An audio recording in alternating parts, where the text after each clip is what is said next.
I'd like to call to order the regular meeting of the Algonac Board of Education, Monday, September 25th, 2017 at 7 p.m. If we could rise for the Pledge of Allegiance in a moment of silence. I pledge allegiance to the flag of the United States of America and to the republic for which it stands, one nation, under God, indivisible, with liberty and justice for all. Thank you. And a roll call, please. Charles Busatell. Here. Heather O'Neill Roberts. Here. Heidi Campbell. Phil Clark. Here. Andrew Goulet. Here. Ray Pribiloff. Yep. Sharon Stiltner here. Mr. President. Recognitions and presentations, Mr. Latos. Superstar employee this month, this is Merlot. Lisa, for those of you who don't know, has headed up our transportation department starting this year. And I gotta tell you, as a first-year superintendent, you lose some sleep over busing on the first day of school, I can promise you that. And I had talked to Lisa, and we got together over the summer. It was pretty apparent right from the get-go. Lisa had a plan on how she wanted things to go. She was very organized, very prepared, and if you ask even any of the administrators on day one, it certainly showed. We had, and since that point too, it's been just wonderful how organized things have been, and just the access when you need to get a hold of someone, you always can, and it's just been very smooth, and I sincerely appreciate it. This is the first time I can tell you there was not one phone call Right. on day We didn't one. get one That either. in itself is amazing. Buses were on time, things went well. So Lisa, I very much appreciate everything you did, and it was truly a pleasure to have you working with us. So thank you very much.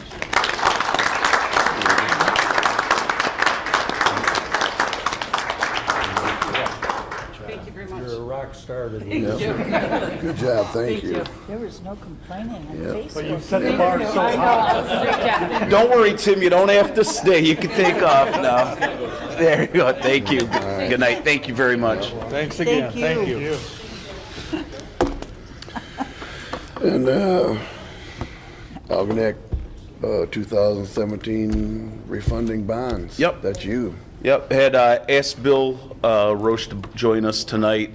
If you remember back in June, we first started talking about doing some refinancing, refunding of bonds, and Bill has headed up that process. We are now just about at the tail end of that, so I asked Bill to come and share that information with you this evening. Thanks, Bill. My pleasure.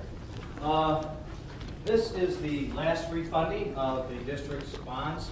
We've actually refinanced all of your outstanding bond issues over the last 3 years. And just have a quick summary here. We ended up selling $6,010,000 worth of new bonds. It refunded your 2009 bonds maturing May 1st, 2020 through 2030. We did not refinance the May 1st, 2018 or 19 because they cannot be prepaid early. So there's no mathematical savings, there's no benefit to the district, so they're just left outstanding. The interest rate on your old bonds was approximately 4.55%. The interest rate on the new bonds was roughly 2.62. Wow. Almost Big 1.9% difference. difference. Awesome. And when we started the process, we were estimating gross savings. When we first looked at this, approximately $413,000. We ended up with $550,000. Excuse me, don't have my glasses. $560 in total savings. Present value savings are $475,000 to the district. With all the 3 refundings that the district has executed on behalf of the taxpayers over the last 3 years, the total savings to the taxpayers is $1,960,000 by refinancing your debt. This refinancing is going to reduce your millage rate approximately 0.7 of a mil. In total, all 3 of them is roughly 0.4 of a mil reduction in your annual debt levy. So congratulations to the district. Everything is set up and the bonds are ready to close on Wednesday. And if you have any questions, I'd be more than happy to answer them for you. No, that's awesome. Thank you. Very All right, good. Chris, how you doing? Chris, good. Chris, anything to add on that at all, or anything that you'd like to share with the board regarding the bonds? Well, I do have, good evening all. Christopher and I are going with True Law Firm. I do have a copy of the resolution of the bond purchase agreement. I've got a folder for each of you this evening. And what I would like to do is kind of Thank walk you. through very briefly on that resolution, just so you all have a sense of what it is we're asking you to consider this evening. Okay. And if you have questions, be able to answer those for you. Yep.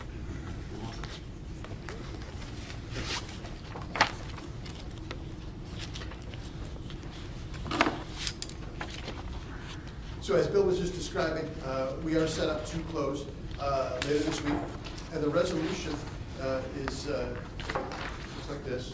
And if you don't mind, I'd like to just walk you through it real briefly to explain where we stand.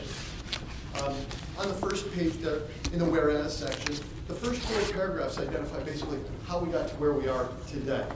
Identifies that back in June, your board authorized the administration to move forward, get pricing on this. And if the pricing satisfied the parameters that were in that resolution, the board had authorized the administration to accept the pricing on the bonds. Paragraph 2 identifies that Bill's company is designated as your underwriter, and then recites that on August 30, pricing was provided and fit within those parameters, so the superintendent accepted that pricing. Then in the operative paragraphs, beginning with the now therefore be it resolved section, in paragraph 1, identifies all the dollar values associated with the issue. The face value, the par value of the bonds is $6,010,000. Turning the page, we go to page 2, and it identifies how the bonds will be structured.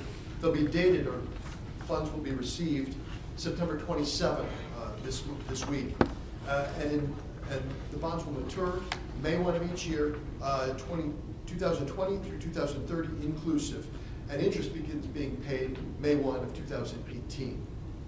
There is a table that's attached as Exhibit A, and that basically lays out that pricing schedule that those firms put together for you. And it's about the second to last page there. Paragraph 3 identifies that these bonds will be callable, just like the old bonds are. So you will have the opportunity to refund these new bonds. That opportunity begins on or after May 1, 2028. Or the bonds that are payable after May 1, 2028. And the call date for that will be May 1, 2027. Paragraph 4 identifies how redemption would occur. Very similar structure as to how the old bonds are being called in this instance here.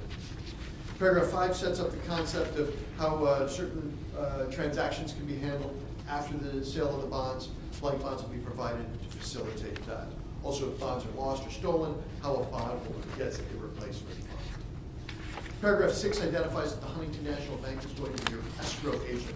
What the escrow agent does is they take the money on the 27th, they invest it for you and hold it until it's time to call those old bonds, and then they use those monies to pay off the old bonds. And those monies are held, there's no extra money that will be needed. All of the investments will generate enough money along with the principal to pay off those old bonds. Paragraph 7 identifies how the funds are going to be used on the day of closing. 7A identifies the closing costs, the issuance costs related to getting the bonds issued. And that's all in as far as the fees go. And then 7B identifies the funds that are going to be deposited into that escrow account with Huntington National Bank as your escrow agent. Paragraph 8 identifies that these bonds will be what we call bank qualified. It means that the banks are able to write off a more substantial portion of interest on the bonds, which means a cheaper interest rate, which means more savings for your taxpayers. Paragraph 9 identifies the board president and secretary are authorized to execute the bonds for the issue. Paragraph 10 authorizes the circulation of the preliminary official statement. It's a financial prospectus that was circulated to set up the sale of the bonds. And then a final version of that same document is here. That's authorized by paragraph 11. This has all the pricing detail in it after the pricing is secured on the 30th. Paragraphs 12 and 13 kind of go together. They authorize any documents or any actions that are necessary to put the deal into place to be taken care of. So it authorizes all the officers, both administrative and board, to sign documents, and then to take any actions necessary to make the deal move forward. Paragraph 14 identifies that Huntington National Bank, same entity that's going to be your escrow agent, they're going to be your paying agent as well. They'll paying agent does is, as tax monies come in from the tax levy, they get put into a special fund, and that fund is then turned over to Huntington National Bank, and they make the payment to the bondholders. Both principal and interest get funneled out through Huntington National Bank. The final operative paragraph is paragraph 15. What paragraph 15 does is it authorizes a reallocation of debt millage. Because you're paying down bonds, there's a need to reallocate the millage relative to your outstanding bond and debt, and that's described in paragraph B. PFF, the financial advisor, produced that schedule for you. In fact, it shared it with Dorothy early on at the time of the pricing. So that is the resolution we asked the board to consider this evening. After a motion is offered on that, and second, to the extent that there's any questions at that time that you want to ask, I'm happy to answer those. Also, if we could have a roll call vote at the time of voting on that. And then finally, I do have 2 copies of the OS that if I could get Alan's signature on that this evening, that would be great. So I'll take those. Also, Dorothy, do you have the execution copies of the resolution? We do here. Very good. So if there's any questions now, I'd be happy to answer those. I know I rolled through that somewhat swiftly, but if you have questions now or if you consider it, let me know. Okay, thank you very much. Thank you very much. Absolutely.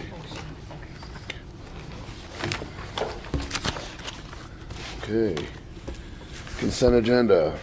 Make a motion that the Board of Education approves all consent agenda items, including agenda, minutes, personnel items, treasurer's report, and bills as listed, items A through C. Support. It's been moved and supported. Phil? Are there any discussion? Yeah, I just have a couple things. I just wanted to point out, I know that looks like a lot with the personnel right there, and that pretty much covers everything that I've been updating you on with some staff members leaving a little bit later in the summer and then replacing them. We are fully staffed. The only one worth pointing out that might look a little bit strange is Steve Dahl is on as a hire and a resignation all at the same time. He took the position with us, got called back to Utica schools, and so resigned shortly thereafter. So we had him for a short period, but we have replaced that position as well. So at this point, we are fully staffed. Assume all the new hires have been properly vetted. Yes. We've gone through everything there, Yep. so there's no hiccups. Absolutely. Good for the math teachers. Good, we're good. Okay. Resumes look good. What's that? The resumes look pretty Oh, Yeah, yeah. Any other discussion? Hearing none, all those in favor, aye. Aye. Any opposed? That passes. And information items. Al? Yep. Well, start off with high school, junior high. Since the last meeting, the state officially released MSTEP SAT scores on my school data. It's public viewing. And as I've said to Ms. Schulto's before, when it was kept in-house, is that we're pleased that the junior high and the high school, grade 7, 8, and 11, which count toward accountability, that in each one of those grade levels and each one of the subject areas, we improved from the previous year in every single area. So it's a lot of hard work by our teachers. There's a lot of factors involved with that. Again, I think going that the previous year we've gone from paper pencil to being online for the first time. I think that really hindered us in that 15-16 school year. So this will be the second year that they had the testing online. I think helped. I think the teachers did a lot of strategies to try to help the kids in that area, as well as they've just kind of changed the format of a lot of their testing to make their depth of knowledge questions a lot more intense in the regular testing than in the school day. So the kids are kind of used to seeing this. So again, we're, a lot of areas we're not where we want to be, but we're well on the way. And again, I think for the district it's in a positive direction, so it's nice to see. Another thing that, again, I've been charged with, Mr. Latos looking into is more of a school to work program here, actually housed into our building here. Again, we do have tech, and tech is a great program, but there's limited spots, and we wanted to provide something for our students that they'll give them some employability skills that they're not looking to go to college right when they get out of school here. And so we've been working with tech and Tech and Tom Kohler, and trying to look into see what type of classes really benefit our kids.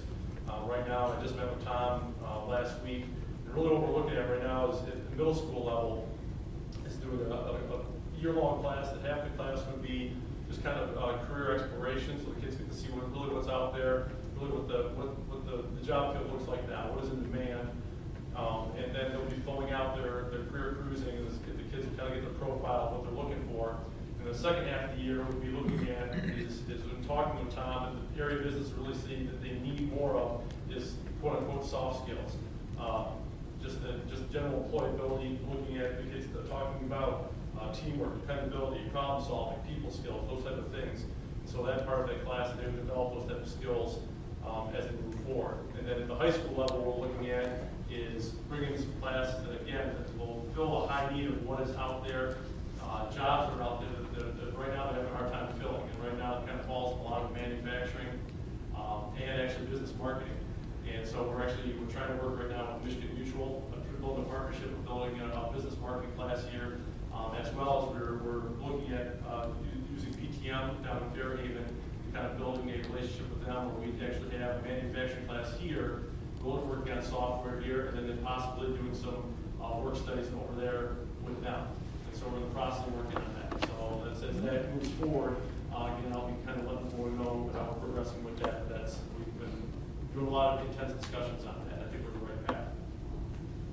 Other than that, high school, things have been going smooth since the start of the school year. Right now, currently, we're working on NWEA testing.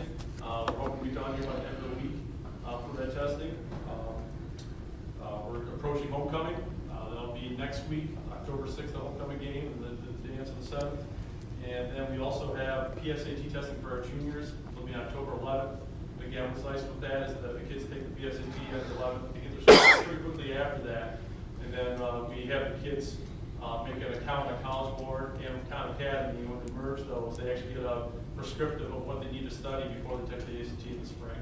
And since we've been doing that, we've seen a lot of gains from last year for doing that. That's about it. And I just wanted to compliment Ryan again, the school to work stuff, and I've been pushing quite a bit for that because, you know, I'm pretty passionate about that, and I think it gives kids in our district a pretty good opportunity to that we haven't been providing. I don't feel we've been doing a very good job of that, and Ryan's really been getting ahead of that and moving us forward, and we've met quite a bit on it, but he's also reached out to people in the county, and he's reaching out to some employers out there, and you know, it's going to be one of those things that this is the kind of the base of it. This is kind of the groundwork that's going to make that program special, but I think as we continue to push years to come, it's going to give a lot of opportunities for our kids, so Ryan's doing a heck of a job with that. Will we be able to do something next year? Well, I with think that, we'll already have some stuff in place this year. But yeah, and then I think as we're kind of putting some of these concepts in, yeah, I would anticipate next year, and then it's just, I think, going to continue to grow from there. It's a lot of legwork to get it up and running, but once you do, I think like I said, there's going to be a lot of benefits for our kids. So. Mm-hmm. Very good, thanks, Ryan. Mitch, I gave the night off to. He's been running like crazy, so he's gonna be off tonight. So homecoming next week. I'll give his updates. Fun with that. Brooke, Lestage.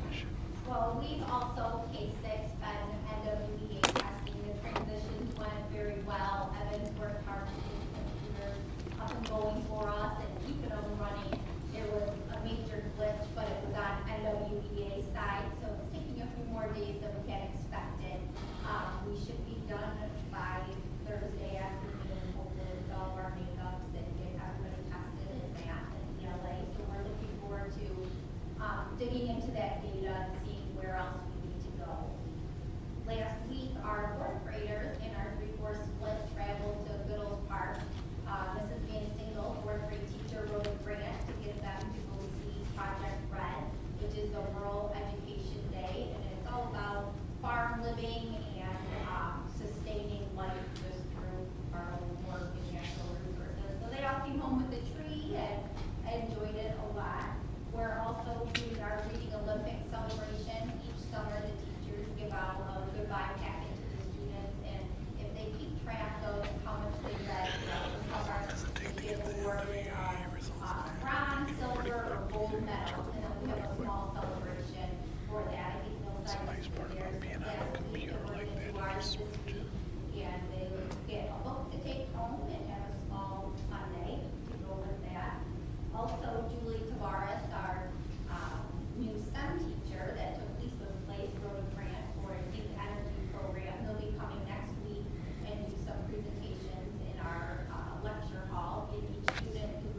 Melissa? What started the school year at Hillside is also often known. We have home medicine representative, and it was fun in the beginning of the year. We are also NWDA tested, which was interesting with 5-year-olds in the beginning of the school year. We forget how much our little ones are so used to touch screens, devices such as that. When asked, do you know what a mouse is and how to use it? Of course I do. Hello? Okay, so, but they're excited to get out there, and we're really interested. The half day this Friday coming up is a professional development day for staff. We are going through the NWDA reports, digging into those, and then seeing how they can help us form our intervention groups and prescribe the individualized instruction for those students and what they need. So we'll bring more to that once we get deeper into that. So we are looking forward to that. October is a very busy month coming up. The Pearl Beach Lions Club will be coming out to do vision screenings for all kindergarten, second graders.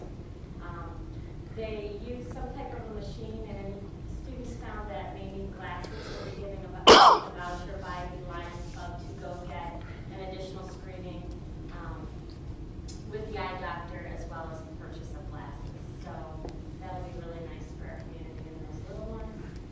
The Clay Township Fire Department will also be bringing the smoke trailer out in October as it is Fire Safety Month, and all kindergarten through second graders will be going through the smoke trailer once again.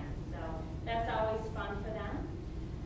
The elementary K-6 PTO is putting on a big fall carnival on October 13th. There's a lot of students between Millside and Algonquin, and we don't know how much you can get, but we sure would love you to come on out from 5 to 8 on a Friday night. There's not a home football game, but there is an away football game. So elementary will be celebrating there, bringing in lots of different things. If you drive by Millside and Algonquin today, there are scarecrow stands up between the two buildings. There will be each classroom is doing a scarecrow to decorate out front to make it festive. I have put it all over to let people know the scarecrows will be going up. Currently they look like a bunch of crosses out front, so we will get scarecrows up there just as soon as we possibly can. But I want I can see the calls already. We already had them. I want to make sure the board was aware that they are truly going to be scarecrows up there in case you get any concerned citizens asking. So when did you find out? Melissa shared that with me this morning at our Monday morning meeting, and then, yeah, it was shortly thereafter that a couple of people interested to find out exactly what was going on out there. We just post signs out there and we posted it all over, but in case you get somebody coming to you, scarecrows will be up by the end of the week. They should be super cute. So I apologize for the other comments that you may receive on that. I did forget my curriculum handouts. It's been that kind of a day. But all 3 buildings are NWDA testing. We've been really interested to see the test. Students are doing really well with it. And one thing I can say, even at the lower levels, we did reading last week, which took longer trying to figure out how to use the computer with the mouse, because it'll read the test to them with their earphones at the little levels. We started math today, and it went much smoother. They just pick up that much faster once they've done it. But it does mirror a lot of the same things that our state test does, with the drag and drop, the highlighting of the text, the multiple choice questions. So we're hoping that just getting them that extra practice throughout the year, so the format isn't what's throwing them off, to make sure we have that in place. And also hoping that we get really good data from it. So we'll bring more to you on that. All the curriculum materials have arrived at the buildings and are in the hands of the teachers. I know the English department at the high school is trying to figure out their brand new curriculum. They're very excited. They feel very overwhelmed. They call going, But so that should all be going into the hands of the students. So bear with them there. We have lots of changes coming up. Thank you. Thank you. Mr. Bishop. Good evening. So we've got a lot of things happening at Point Trumbull, and I'll get to the most exciting news at the end, because I'm sure most of you are already aware. Starting on October 1st, Point Trumbull will be doing a community service project to help benefit the Algonac food pantry. So we're going to collect donations, which will be sent to the food they can benefit those in need prior to Thanksgiving. Currently, we're starting some fundraising to replace some of our older tricycles and large motor equipment in the gym, and that fundraiser will last for the next several weeks. They're selling cookie dough and popcorn, and lucky for me, they sent several bags of popcorn to sample, so I have a giant case of popcorn I'm eating in my office in between going in and out of classrooms. Working with our Great Start to Quality consultant and our staff, we have to maintain 24 hours of continuing education, 3 specifically in cultural compliance. And so our consultant has agreed to teach a 3-hour-long course on McKinney-Vento, which is the Homeless Assistance Act, and we'll be posting that, and it's open to our county and other counties. So the registration process will actually take place through Great Start to Quality. It's free. It's a great way to sort of market our program in the school district. We are the largest facility in the county, so it just makes sense to have that training in our building, and that will be on Saturday, October 28th from 9:30 to 12:30. And since I speak a lot about enrollment and numbers, because that's how our funding works over there, the infant toddler program historically has not done so well. But I have some good news. Our infant room is 1 student away from going to a wait list. One of our toddler rooms, the frog room, is full at capacity most of the week and will start the wait list. And the dragonfly room, which I reopened after I was hired, will go to a wait list probably in the next couple weeks because we've got some registration packets to filter through. Last month we talked a little bit about like enrollment, and I had some conversations out of public forum about where the enrollment is at. So last year, and just like K-12, we're required to report to MICR, which handles the vaccinations, and so child care only has to report once, which is great. I pulled the statistical data from last year, and I believe it was somewhere in the mid-40s, I believe. Currently, I have until October 2nd to submit, and I still have a stack to go through, but I'm at 103 students. That does not include any school age, which is the K-12 population that receive latchkey services. So it's birth through pre-K. So that is where we're sort of at with numbers, but I still have several handfuls of parents that have not turned that stuff in. So 103 is where we're at currently, just in those couple areas. How many did we have last year at this time? Would you know that? According to the MICR site, the roster was somewhere in the mid-40s is what was reported to the state. I'm not sure if all of it was accurately reported, but this year I'm definitely paying attention. So there's good news there. To make sure that everyone is getting accounted for. And like I said, I've still got several handfuls of students that have not turned that information in, and so they're getting a nice little letter that's drafted by the state of Michigan with the school's name and my name on it, saying you have until October 2nd to supply us this information. So lastly, I spoke a little bit about going for a higher accreditation for Great Start to Quality, which is where we receive our funding through DHS. So all of our students who receive assistance through DHS work closely with Great Start to Quality, and it's a 5-star rating system.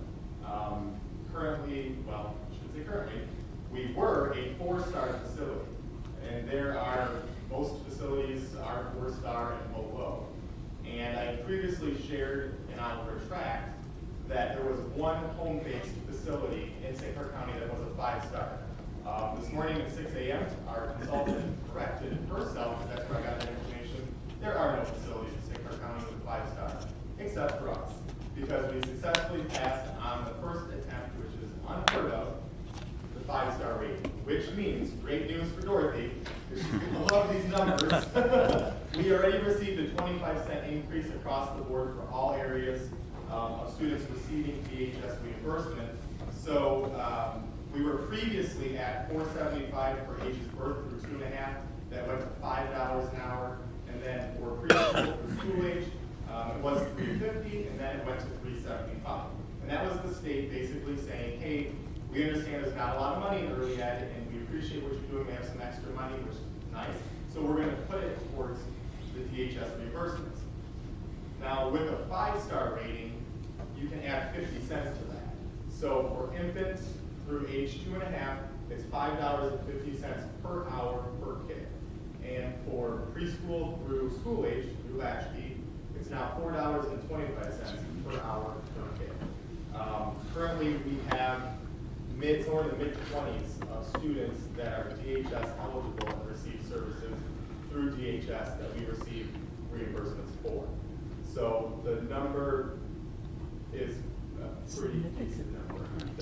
And so that's 75 cents. 25 cents is free to us, and then 50 cents from all the hard work and dedication from my staff.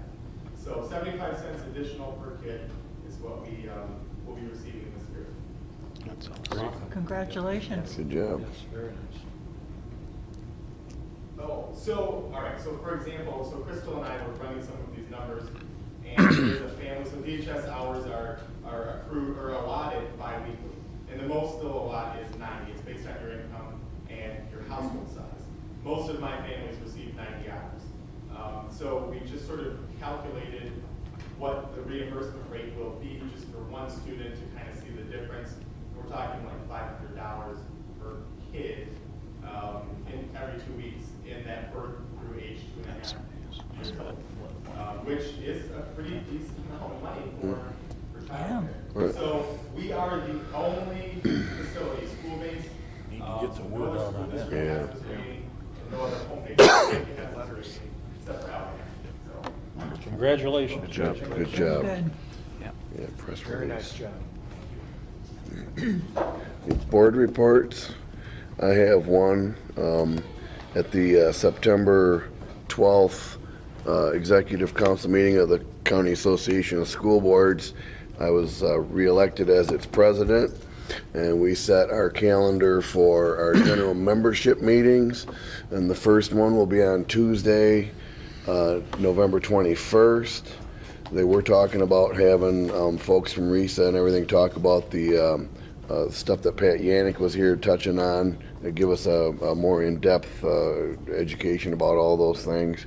And then the second one will be Tuesday, February 20th, and it's going to be MASB will be in with a legislative update and school law talk, which is, those are always very, very informative. What times were those meetings? It's usually you show up at 6 o'clock for a buffet dinner, and then they start talking at around 7. You will receive an information and an invitation in the mail, and we'll make sure and keep you posted as well. Anyone else have anything? I did attend the field trip to Goodall's Park with the 3rd and 4th graders. Yeah. And I was very interested in how many different types of farms there actually are. Soybean farms, sugar beet farms, beef farms, dairy farms, all around this area. It's pretty interesting. That's good. Kids had fun? They did. It was hot, but it was fun. Good. Superintendent's report. Couple items for you tonight. First of all, just kind of to piggyback off of Doug's presentation there regarding the 5-star.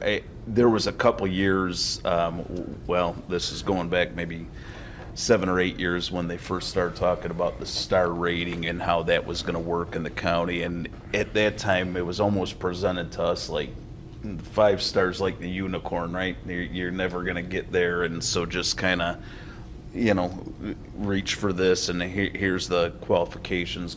And that was when I was part of the GSRP program, and you know, it was always, there were some 4s out there, some 3s, but you know, to attain a 5 was something that, you know, again, nobody around us had done. So I know the work Doug put into that. I know, you know, being proactive and contacting consultants instead of waiting for them to come to you. That goes a long way when you're doing some of those things, and you know, to get through there, especially on your first time through it, that's very impressive, and it's gonna do some great things for our program. So Doug, thanks again for you and your hard work for the staff. EFF tickets arrived today, so I will be getting those out to you.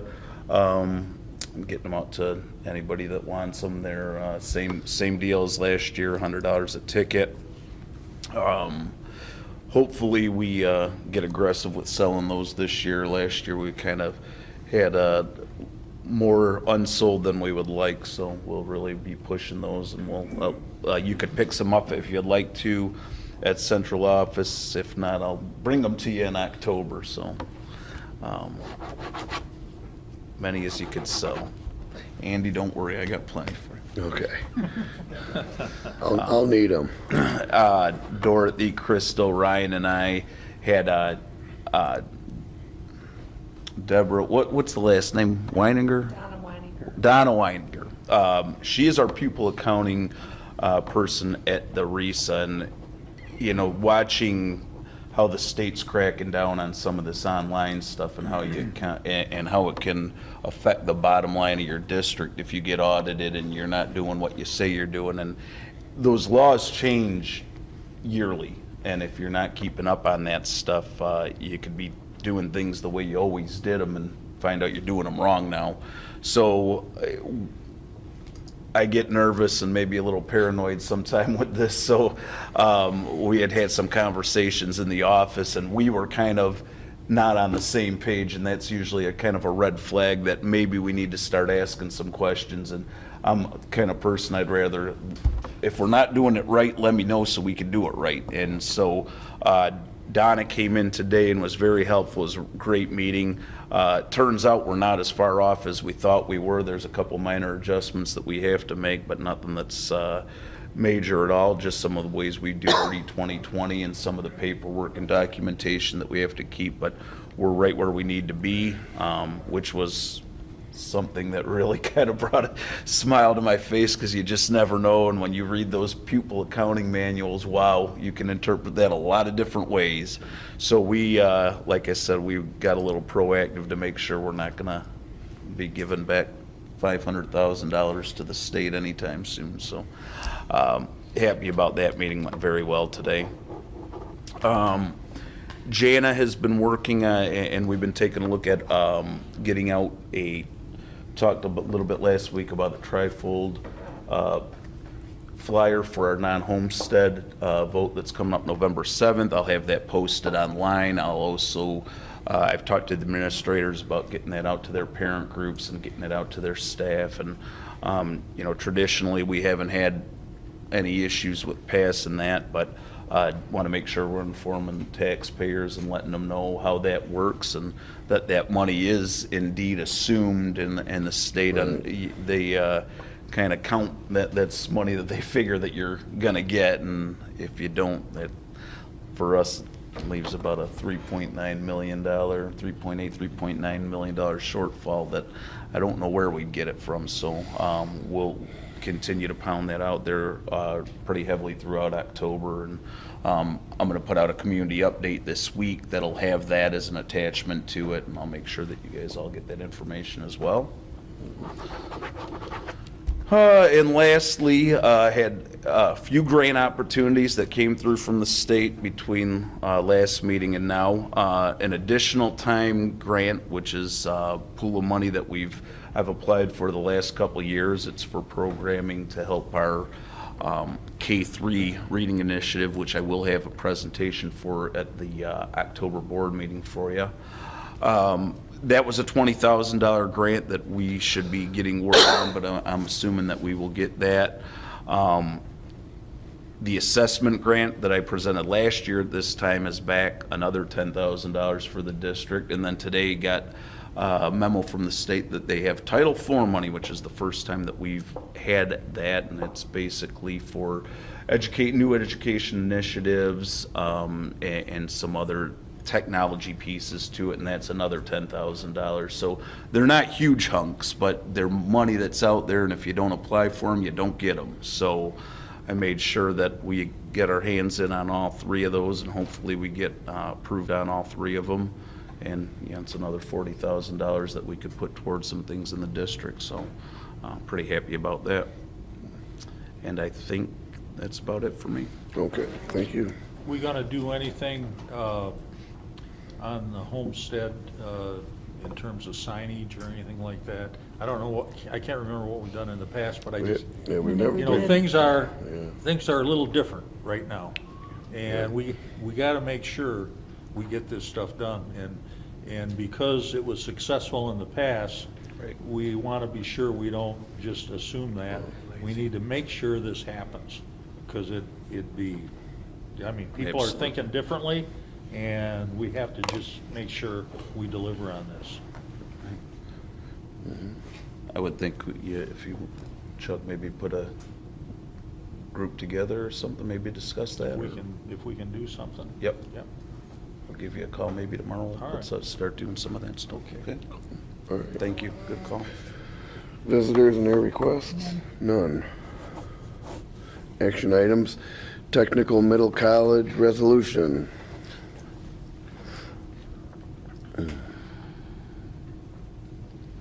All right, I'll make a motion that the Board of Education of Algonac Community Schools shall participate in the St. Clair County Technical Middle College Program as presented. Support? Been moved and supported. Any discussion? Kevin Miller at the meeting where we came up with the schedule for the presentation that I believe was going to happen in November, came in and really filled in a whole lot more holes about things that the EDA, the Economic Development group in the county, that are looking for. They're trying to put the parameters of what they're looking for, so that in these classes they can target that stuff instead of, like just teaching a kid how to weld. Well, you teach these kids how to weld and do to the specifications that the manufacturers are looking for, and the manufacturers want to come in and help do those kind of things. So that's pretty cool. So, anything else? All those in favor, aye. Aye. Any opposed? That passes. Policy for the emergency use of seclusion and restraint. I'll make a motion that the Board of Education approves policy 5630, emergency use of seclusion and restraint. Support. It's been moved and supported. Any discussion? Yeah, just so you know, and I think I mentioned this, but at the last time, but Gene Sturtridge did come down on the first teacher day and presented. So all of our staff is where they need to be in terms of everybody has to have that presentation before they're in front of our kids. So we are in compliance with the state regulations, and anybody certainly coming in between then and now will have training available for them online. So that way we don't have to necessarily have them go and visit, but we could get them online and they could do a module, and that'll get them caught up on what they need to. That was the longest policy I ever had to read It since is. I've been on the board. Yeah, I have never seen it that long before. They did, yeah. I think that took me over an hour. I think it's comprehensive enough though, so, but it's. They had, I'm sure, figured out every possible scenario that could be. Yeah, you know? and Jean was pretty kind to the staff. I think she only had us for about 50 minutes, maybe an hour. I don't think it was much more than that. And the module online that you have to watch, I think's a couple hours. So our staff, even though I'm sure they still weren't very excited about the information, at least they got away with it going pretty quick. So That's good. they did their best with what they had to work with. Yeah. That's good. Anything else? All those in favor, aye. Aye. Any opposed? That passes. Resolution for the 2017 bond refunding. Make a motion that the Board of Education approves the ratifying resolution authorizing the issuance of the 2017 refunding bonds for the 2009 school building and site bond series. Is that two? Yep, two. Support. And have a roll call vote. It's been moved and supported. Any discussion? Any questions for Chris or Bill? Okay, you guys get off easy. We need a roll call vote, please. Chuck Busatel, Yes. Phil Clark, Yes. Ray Pribiloff, Yes. Heidi Campbell, Andrew Goulet, Yes. Sharon Stiltner, Heather Arneal Roberts. Yes. That motion carries. Thank you. How's that? Okay. Thanks, guys, for coming down tonight. Thank you very much. Thank you, thank you very much. I'll make a motion that we adjourn. Support. Been moved and supported. All those in favor, aye. Aye. Any opposed? Have a good night, folks. Thank you.